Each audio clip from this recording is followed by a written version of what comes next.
Graças a Deus, estamos de volta para mais uma mensagem de fé. Eu gostaria de ler em Tiago, no capítulo 2, uma passagem muito importante.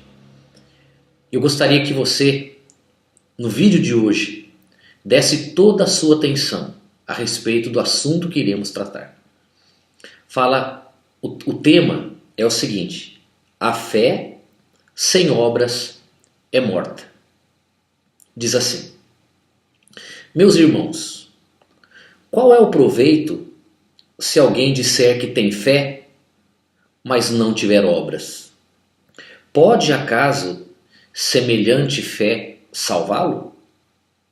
Se um irmão ou uma irmã estiverem carecidos de roupa e necessitadas do alimento cotidiano, e qualquer dentre vós lhe disser: ide em paz, aquecei-vos e fartai-vos, sem contudo lhes dar o necessário para o corpo, qual é o proveito disso? Assim também a fé, se não tiver obras, por si só está morta. Então, o apóstolo Tiago, ele fala sobre as obras da fé. E realmente, a fé, ela é abstrata. E ela se materializa quando nós tomamos uma atitude, quando nós agimos. Então, na atitude é que a fé se materializa, é que a fé fica evidenciada. E podemos usar como, por exemplo, o caso daquele paralítico que foi levado pelos amigos até a casa onde o Senhor Jesus estava ensinando, orando, curando. E quando eles chegaram nessa casa, haviam tantas pessoas do lado de fora que eles não conseguiam entrar. Havia muita gente. O que eles fizeram? Movidos pela fé, eles subiram pelo eirado da casa, e desceram do telhado o paralítico deitado na maca por cordas. A Bíblia diz que quando o Senhor Jesus olhou para o alto e viu aquele homem descendo pela maca, o texto sagrado diz assim: vendo Jesus a sua fé. Então, observe, Jesus viu a fé daqueles homens. Como que ele viu, se a fé é abstrata? Não é? Mas a atitude que eles estavam tomando estava, na verdade, retratando a fé que eles possuíam. Um outro caso muito comum também, muito conhecido, é o caso de Abraão. Abraão, movido pela fé, por acreditar na promessa de Deus, ele levou o filho dele até o Monte Moriá para apresentar o filho em sacrifício. E no momento que ele ia sacrificar o filho dele, o anjo bradou e disse a Abraão: não faças este mal ao teu filho, porque agora sei que temes a Deus. Abraão também retratou a fé, a confiança dele, através da atitude que ele tomou. A fé dele foi demonstrada através da atitude. Bom, e nós poderíamos ficar aqui, acredito, por horas, dando exemplos de fé na Bíblia. Desde de Gênesis, falando sobre Abel e Caim, sobre Gideão, sobre Moisés, sobre Abraão, sobre Isaac, sobre Jacó, Olha, nós íamos ficar aqui falando sobre fé muitas horas. Muitas horas. Agora, o que eu gostaria que você observasse é o seguinte: quando você ler a respeito das obras da fé, observe que em nenhum momento, em nenhuma dessas passagens, está se vinculando a atitude de fé com o dinheiro. E esse é o grande engano que nós temos visto. Esse é o grande problema que as pessoas têm trazido até nós. As obras da fé, as atitudes de fé, elas são importantes. Mas o dinheiro em si, ele não tem nada a ver com a expressão de fé. Não tem nada a ver. Existem N maneiras de você expressar a sua confiança na palavra de Deus, a sua confiança na obra que o Senhor Jesus realizou na cruz, sem ter que vincular os valores, sem ter que vincular o dinheiro. Está compreendendo, amiga e amiga? Estou falando isso para abrir os seus olhos, porque existem muitas pessoas que se sentem rejeitadas por Deus, porque chegaram na igreja, em uma determinada igreja, e por ela não poder participar de uma campanha, de um propósito, porque ela não tinha o valor necessário, ou porque ela viu pessoas sacrificando ou apresentando grandes somas, e ela não poder participar, ela achar que a fé dela estava muito aquém para ser abençoada, que ela jamais conseguiria algo de Deus por não dispor daquele valor. Quando na verdade a fé, ela deve ser materializada, mas materializada na atitude do dia a dia.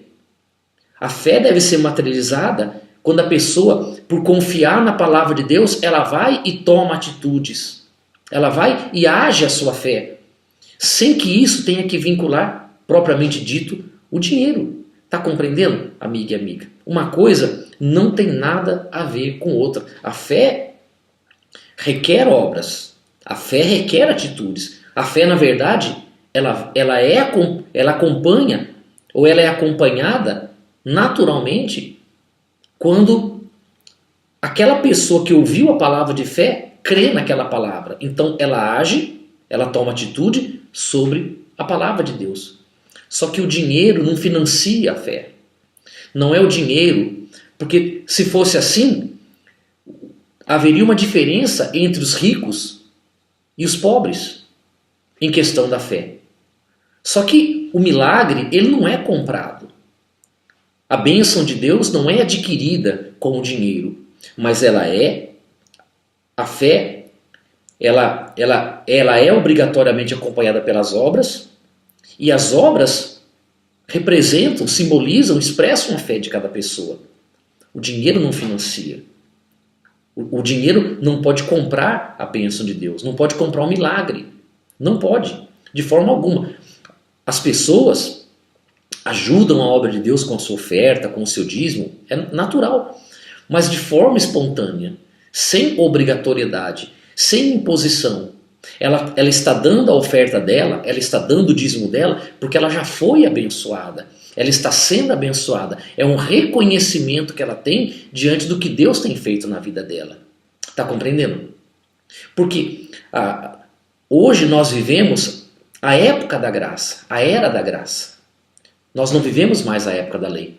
Porque na época da lei, a lei de Moisés, que encerrou, que terminou com a morte de Jesus na cruz, o princípio da lei eram as obras. Eram as obras. A pessoa, ela era justificada ou ela era aceita por Deus pelas obras. Então, se ela fizesse, ela recebia. Se ela não fizesse, ela não recebia. Mas isso na época da lei. Quando o Senhor Jesus na cruz disse está consumado, ele cumpriu toda a lei. Cumpriu toda a lei. E nós passamos a viver daquele dia para cá a época da graça. E o princípio da graça é diferente. A graça é o favor imerecido. Nós somos abençoados não por aquilo que fazemos, não pelas obras. Somos abençoados pela fé no Senhor Jesus. E essa fé é acompanhada por obras. Essa fé é acompanhada por obras também, mas obras da fé. E uma vez que você talvez não pratica a obra da fé, você não é amaldiçoado por causa disso. Não acontecem coisas ruins na sua vida por causa disso. Não, amigo e amiga. Quando você ouve a palavra de Deus, cabe a você praticar ou não. O que pode acontecer é você esperar algo de Deus e não receber, porque você não agiu a sua fé, você não praticou a sua fé. Você não confiou na palavra de Deus, você não confiou na palavra de Jesus. E olha, se você não confia nela, como que ela vai se cumprir na sua vida? Mas uma vez que você crê na palavra de Deus e pratica pelas obras a sua fé, não se deixando esmorecer, abater, confiar, crer, então você irá ver os milagres na sua vida. E mais uma vez eu digo, isso não tem nada a ver com um vínculo financeiro. Isso tem a ver sim com as suas atitudes que você vai tomar. Está compreendendo? Como aquele homem que desceu pelo telhado por causa da fé. Ele creu em Jesus e porque ele creu, ele foi e tomou uma atitude. Aquela atitude abençoou a vida dele, porque o próprio Senhor Jesus viu a fé daquele homem. Então, viva de forma a mostrar para Deus a sua fé. Viva de forma a mostrar para Deus a confiança. Quando o médico falar assim para você, olha, o teu caso é perdido, você vai falar assim, mas a palavra de Deus é a última palavra. A palavra de Deus está acima da palavra dos médicos ou da medicina. E você confia, mesmo que a ciência esteja dizendo, não tem jeito. Mas se Deus está dizendo que vai fazer um milagre na sua vida, então creia. Creia, use a sua fé. Mostre a sua fé. Pratique a sua fé e o milagre vai acontecer. Tá certo? Essa crise hoje no mundo. Todo mundo está dizendo o seguinte, olha, esse ano vai ser difícil, esse ano vai ser terrível, esse ano vai dar tudo errado. Você tem que pensar o seguinte, mas se eu sou filho de Deus, a minha empresa vai bem, o meu emprego vai ser bem, esse mês aqui eu vou ter aumentos de salário, eu vou ser promovido. Então usa a sua fé, mostre a sua fé para que os milagres aconteçam na sua vida. Então veja, é importante que as obras acompanhem a fé, porque ela é a prova da fé, mas você não precisa comprar a bênção de Deus. O seu dinheiro não cria vínculo com a fé. Não cria vínculo.